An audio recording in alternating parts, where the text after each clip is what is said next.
बाबा बंदा सिंह जी का जन्म 16 अक्टूबर 1670 ईस्वी पुंछ जिले के गांव राजौरी में एक किसान के घर में हुआ। वह अपने पिताजी के साथ खेतों में भी जाया करते थे, खेती करते थे और वह बचपन में ही जान चुके थे कि किसानों की हाल इस युग में कैसी है। उनका बचपन का नाम बंदा सिंह नहीं था, उनका नाम था लक्ष्मण दास। उन्हें बचपन में शिकार खेलने का भी शौक था, लेकिन एक दिन जब हिरण का शिकार किया तो उसके पेट में 2 बच्चे थे। लक्ष्मण दास का दिल ये देखकर तड़प उठा और वहीं पर तीर कमान को छोड़ दिया। वह हिरण के वाकया के बाद घर से निकल गया और साधुओं के साथ रहने लगा। उसके बाद वह चलते चलते अधौरनाथ से मिला, जिसने उसे जंत्र मंत्र सिखाए। लक्ष्मण दास उससे इतना प्रभावित हुआ कि वह उसी का चेला बन गया और वहीं से उसका नाम लक्ष्मण दास से माधो दास बैरागी पड़ा और वह फिर वहीं रहने लगा। अघोरनाथ की मौत के बाद गोदावरी के नजदीक ही माधो दास बैरागी ने अपना खुद का डेरा बना लिया और जंत्र मंत्र से लोगों में अपना नाम प्रसिद्ध कर लिया। परंतु संगत जी, जो रब से जुड़े हुए होते हैं उन पे ये जादू कहां चलता है। जब 1708 में श्री गुरु गोविंद सिंह जी नांदेड़ पहुंचे तो गुरुजी माधोदास की प्रसिद्धि सुनकर खुद उनके डेरे पर गए और उसके पलंग पर जाकर बैठ गए। जब माधोदास को पता चला कि कोई गुरु उसके आसन पर बैठा है तो वह क्रोधित हो गया और अपने जादू टोना चलाने लगा, पर एक भी वार उसके जादू का गुरुजी पर नहीं चला। अंत वह हार कर गुरु के चरणों में गिरा और पूछा कि आप कौन हैं? तो गुरुजी ने कहा, हम वही हैं जिसकी तुम्हें तलाश थी। बाबा बंदा सिंह बहादुर जी ने कहा कि क्या आप गुरु गोविंद सिंह जी हैं? तो गुरुजी ने हाँ में उत्तर दिया। उसी पल वह गुरु का हो गया और पहले ही मुलाकात में गुरुजी बैरागी को अच्छी तरह समझ चुके थे।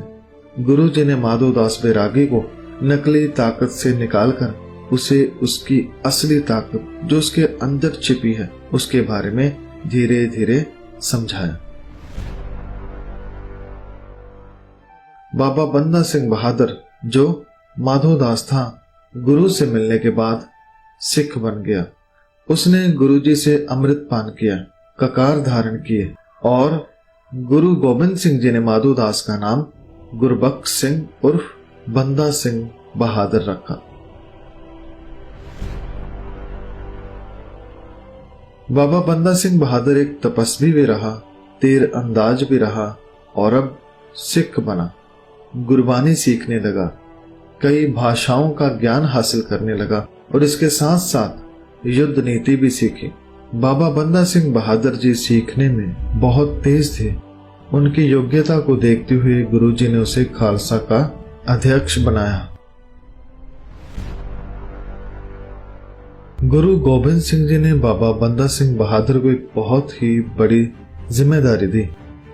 गुरु साहब ने 5 प्यारों और 20 सिंहों यानी कुल 25 सिंहों को बाबा बंदा सिंह बहादुर जी को दिया और कहा कि अब तुम्हारी सिखलाई पूरी हो चुकी है, अब तुम पंजाब की तरफ जाओ।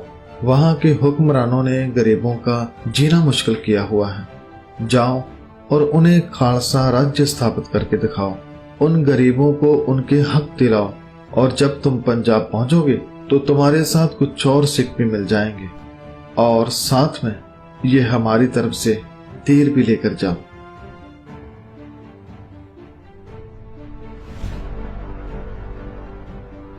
तो बाबा बंदा सिंह बहादुर गुरु के हुक्म से चल पड़े। जब ये खबर दिल्ली और पंजाब में पहुंची कि गुरु जी का एक सिख बंदा सिंह पंजाब की तरफ आ रहा है तो बहुत से सिख दिल्ली से बाबा बंदा जी के पास पहुंचे, उनके साथ मिले और सभी को बाबा बंदा सिंह बहादुर जी ने यहाँ आने का मकसद बताया। बाबा बंदा सिंह जी ने कहा कि हम यहाँ कोई बदले की भावना लेकर नहीं आए, हम यहाँ पर गुरु जी के हुक्म से आए हैं, एक अच्छे राज्य की स्थापना के लिए आए हैं। यह राज्य अत्याचार, बेईमानियों से भर चुका है। अब इसे खत्म करने का समय आ चुका है। पापियों को दंड अब देना होगा। साथियों, हम यहाँ गरीबों मजलूमों को आजाद करवाने आए हैं और ये काम हम सब मिलकर करेंगे। पंजाब पहुंचते पहुंचते बाबा बंदा सिंह जी के साथ हजारों सैनिक इकट्ठे हो गए थे। वे केवल सिख नहीं थे, उनमें हिंदू भी थे, मुस्लिम भी थे, छोटे वर्ग के लोग भी थे। बाबा बंदा सिंह का इरादा बिल्कुल साफ था कि सभी को बराबर का हक दिलाना है। जो बड़ी कुर्सी पर बैठकर मनमर्जियां कर रहे थे, उन्हें गद्दी से गिराना है और खालसा राज्य को स्थापित करना है।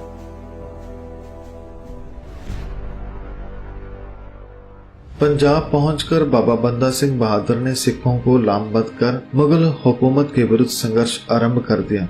जब बाबा बंदा सिंह बहादुर खालसा की लामबंद शक्ति को लेकर आगे बढ़े तो मुगल हुकूमत के बड़े बड़े स्तंभ हिल गए। मैदान जंग में मुगल फौजों को भारी विफलता और अपमान का सामना करना पड़ा। सिखों ने सोनीपत, कैथल, समाना, संढोरा और मुखलिसगढ़ आदि जगहों पर मुगलों को हराकर जीत प्राप्त की।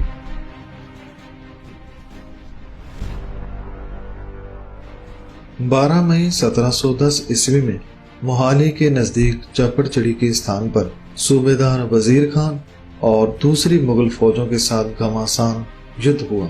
इस लड़ाई में सूबेदार वजीर खान, उसका पुत्र और जवाई भी मारे गए और सरहंद में लड़ते हुए 14 मई को सिखों ने सरहंद पर पूरी तरह से मुगलों को निकाल दिया और वहां पर अपना कब्जा कर लिया और फिर वहां पर उसी स्थान से खालसा राज्य की स्थापना की, खालसा राज्य को चलाया।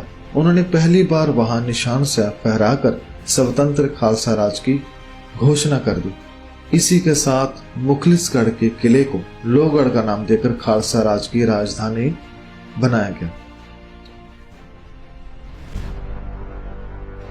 सरहंद फतेह पर केवल खालसा राज्य की स्थापना ही नहीं की, बल्कि पूरे सिस्टम को बदला गया, नीतियों को बदला गया। बराबर का हक सबको मिले ऐसे कानून बनाए गए और यहाँ तक के करेंसी को भी चेंज कर दिया गया।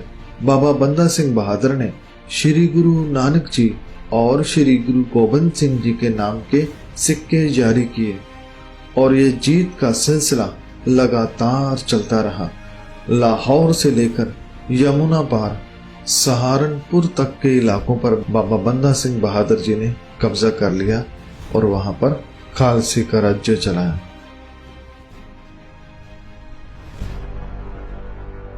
बाबा बंदा सिंह बहादुर सिर्फ योद्धा ही नहीं थे, बल्कि लोक सेवक और प्रजा के पालक भी थे। उन्होंने गरीब और मजलूम असहाय लोगों को अपनी हुकूमत में ऊंचे पदों पर तैनात कर श्री गुरु गोबिंद सिंह जी के ऐलान इन गरीब सिखन को देव पातशाही याद करके उन्हें गुरियाई का अमली जामा पहनाया, यानी उन्हें ऊंचे पदों पर बिठाया।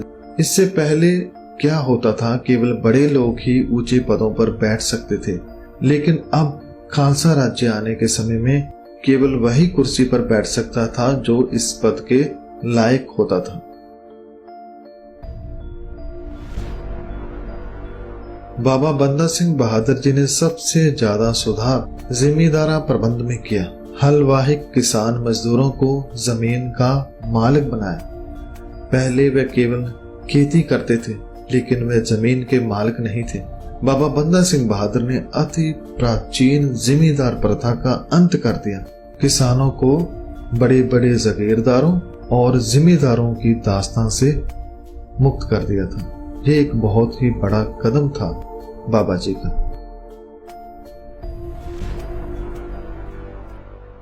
बाबा बंदा सिंह बहादुर जी की जीत का सिलसिला यूं ही चलता गया। बाबा बंदा सिंह बहादुर ने खुद को राजा नहीं बनाया, बल्कि सेवक की भांति काम किया।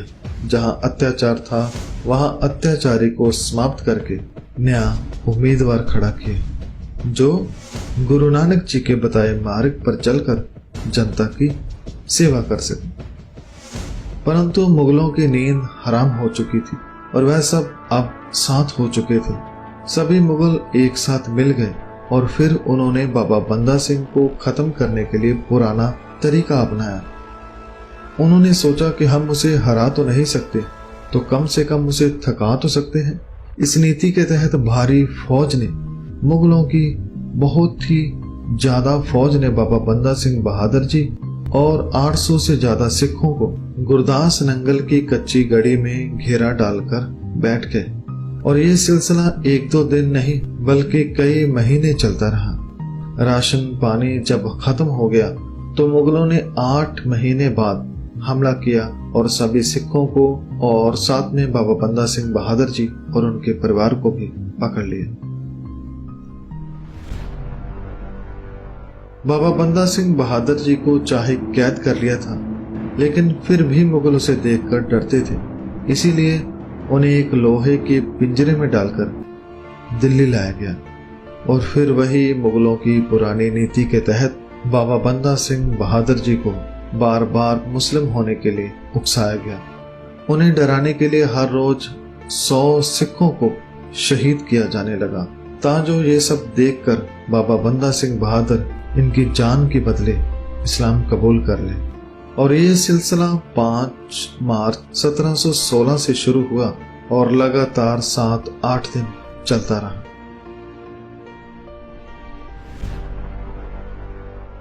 बाबा बंदा सिंह बहादुर जब नहीं माने तो उनके छोटे से पुत्र को मारा गया। उनके दिल को निकालकर जबरदस्ती बाबा जी के मुंह में डाला, यानी बहुत बुरा व्यवहार किया। लेकिन बाबा जी बच्चे की शहीदी को भी वाहिगुरु जी की रजा जानकर शुक्र कर रहे थे।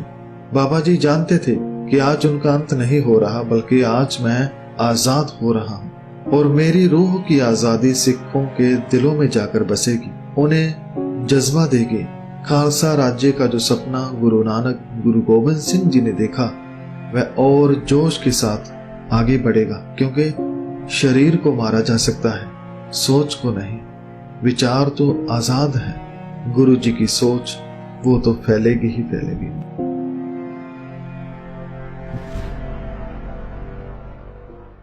बेटे की शहीदी के बाद बाबा बंदा सिंह बहादुर जी को भी बड़ी बेरहमी से शहीद किया गया, उनकी आंखों को निकाल दिया गया।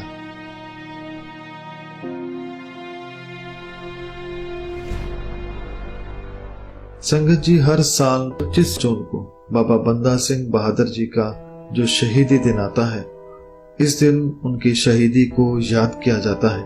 बाबा बंदा सिंह बहादुर जी ने जो किया उसे रहती दुनिया तक याद किया जाएगा कि कैसे वह एक बैरागी से सिपाही बने, गुरु गोबिंद सिंह जी का उन्हें प्रेम मिला और कैसे वह केवल गुरु जी के आशीर्वाद से बुराई के खात्मे के लिए आगे बढ़े। उनके सामने बड़े बड़े पहाड़ों जैसे योद्धा आए, परंतु कोई उनके सामने टिक न सका। बाबा जी की शहीदी से हमें बहुत बड़ी सीख मिलती है कि अगर गुरु जी के हुक्म में रहकर चला जाए तो मुसीबत चाहे कितनी भी बड़ी क्यों ना हो, उसे पार किया जा सकता है, उस पे जीत हासिल की जा सकती है। और अंत में मैं बाबा बंदा सिंह बहादुर जी की शहीदी को, उनके जीवन को बारंबार नमन करता हूँ, नमस्कार करता हूँ। धन्यवाद। वाहिगुरु जी का खालसा, वाहिगुरु जी की फतेह।